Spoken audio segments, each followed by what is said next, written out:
भगवान शिव ने क्यों धारण किया नटराज स्वरूप और कौन है उनके पैरों के नीचे? हिंदू धार्मिक शास्त्रों के अनुसार त्रिदेवों में सबसे महत्वपूर्ण व शक्तिशाली भगवान शिव को माना गया है। शास्त्रों में भगवान शिव के विभिन्न रूपों व लीलाओं का वर्णन मिलता है। शिव को अविनाशी कहा जाता है। भगवान शिव का स्वभाव जितना सरल व कोमल है उतना ही रौद्र भी है। इसीलिए शिव का एक नाम भोलेनाथ तो दूसरा रुद्र है। भगवान शिव को उनके भक्त महादेव, शंकर भगवान जैसे अनेकों नामों से पुकारते हैं। भगवान शिव को नटराज भी कहा जाता है। शिव के नटराज रूप की कथा उनके आनंदमय तांडव से जुड़ी हुई है।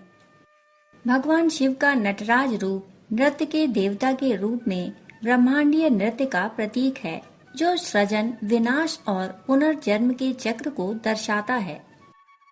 आप सभी ने भगवान शिव के नटराज रूप की मूर्ति तो देखी ही होगी।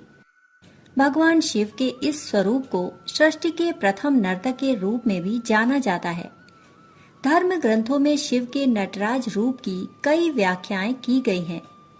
एक व्याख्या के अनुसार शिव के रौद्र तांडव को रुद्र कहा जाता है, जबकि शिव के आनंद तांडव को नटराज कहा जाता है। शिव जब रौद्र तांडव करते हैं तो सृष्टि का विनाश हो जाता है। वहीं शिव के आनंदमय नृत्य से सृष्टि की उत्पत्ति हुई है। अर्थात भगवान शिव का नटराज रूप निर्माण व विनाश दोनों का प्रतीक है। परंतु उससे कहीं अधिक उनके इस स्वरूप का आध्यात्मिक महत्व है। तो आइए जानते हैं कि भगवान शिव के नटराज स्वरूप का आध्यात्मिक महत्व क्या है और वह कौन है जो उनके पैरों के नीचे लेटा हुआ रहता है। नटराज स्वरूप में भगवान शिव की 4 भुजाएं हैं, जो चारों ओर अग्नि चक्रों से घिरी हुई हैं। उनके दाहिने हाथ में डमरू है, जो ध्वनि सृजन का प्रतीक है, और बाएं हाथ में उन्होंने अग्नि धारण की है, जो विनाश का प्रतीक है। यानी भगवान एक हाथ से सृजन करते हैं तो दूसरे हाथ से विनाश करते हैं। नटराज शिव का दूसरा दाहिना हाथ अभय मुद्रा में उठा हुआ है, जो हमें बुराई से बचने की सीख देता है। नृत्य की इस मुद्रा में शिव का एक पैर उठा हुआ है, जो मोक्ष का प्रतीक है, जो दर्शाता है कि शिव के चरणों में ही मुक्ति है। उनकी इस मुद्रा में एक लय भी नजर आती है, जिसका तात्पर्य है परिवर्तन या जीवन में गतिशीलता। नटराज के चारों ओर की अग्नि इस ब्रह्मांड का प्रतीक है, जबकि उनके शरीर पर सांप कुंडलिनी शक्ति का प्रतीक है।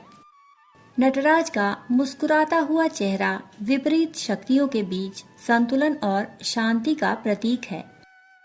भगवान नटराज के पैरों के नीचे जो दानव दबा रहता है, उसका नाम है अपस्मार। एक कथा के अनुसार अपस्मार एक बौना राक्षस था, जो स्वयं को सर्वशक्तिशाली एवं दूसरों को हीन समझता था। उसे वरदान प्राप्त था कि वह अपनी शक्तियों से किसी की भी चेतना का हरण कर सकता था। अपनी इस शक्ति के बल पर अपस्मार सभी को दुख पहुंचाता था। अपनी इस शक्ति एवं अमरता के कारण उसे अभिमान हो गया कि उसे कोई परास्त नहीं कर सकता।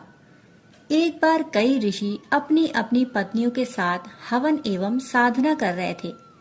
ऋषियों को अपनी सिद्धियों पर अभिमान हो गया था, जिस कारण उन्होंने सभी मनुष्यों को तुच्छ प्राणी समझ लिया। साधुओं को इस बात का अहंकार था कि यह सृष्टि केवल ऋषियों पर आधारित है। उन्होंने भगवान को भी कुछ नहीं समझा। उनका व्यवहार देखकर भगवान शिव ने उनके अहंकार को तोड़ने का निश्चय किया। इसके बाद एक भिक्षुक के रूप में भगवान शंकर और माता पार्वती उन साधुओं के आश्रम के पास पहुँचे। उन्हें देख सभी स्त्रियां उन्हें प्रणाम करने के लिए यज्ञ छोड़कर उठ गईं। इससे उन ऋषियों को बड़ा क्रोध आया और उन्होंने अपनी सिद्धि से कई विषधर सर्पों को उत्पन्न किया और उन्हें भिक्षुक रूपी महादेव पर आक्रमण करने को कहा। परंतु भगवान शंकर ने सभी सर्पों को नष्ट कर दिया। तब उन ऋषियों ने वहीं उपस्थित अपस्मार दानव को उन पर आक्रमण करने को कहा। ऋषियों ने अपस्मार को अपनी सारी शक्तियां भी दे दी। अपस्मार ने दोनों पर आक्रमण किया और अपनी शक्ति से माता पार्वती को भ्रमित कर दिया और उनकी चेतना लुप्त कर दी, जिससे माता अचेत हो गई। यह देख भगवान शिव अत्यंत क्रोधित हो गए और उन्होंने 14 बार अपने डमरू का नाद किया। उस भीषण नाद को अपस्मार सहन नहीं कर पाया और भूमि पर गिर पड़ा। तत्पश्चात उन्होंने एक अलौकिक नटराज का रूप धारण किया और अपस्मार को अपने पैरों के नीचे दबाकर नृत्य करने लगे। उन्होंने उसका वध नहीं किया। जब उन साधुओं ने भगवान शिव का वो रूप देखा तो उनका अहंकार चूर चूर हो गया। साधुओं ने भगवान शिव से क्षमा मांगी। इसके बाद से भगवान शिव के नटराज रूप की पूजा होने लगी। शिव के इसी रूप को नटराज कहा जाता है। कथा के अनुसार नटराज शिव के पैरों के नीचे कुचला हुआ वह बौना दानव अज्ञानता का प्रतीक है। दोस्तों, कहानी सुनने के लिए आप सभी का बहुत बहुत आभार। फिर मिलते हैं ऐसी ही पौराणिक कहानी के साथ। तब तक के लिए धन्यवाद।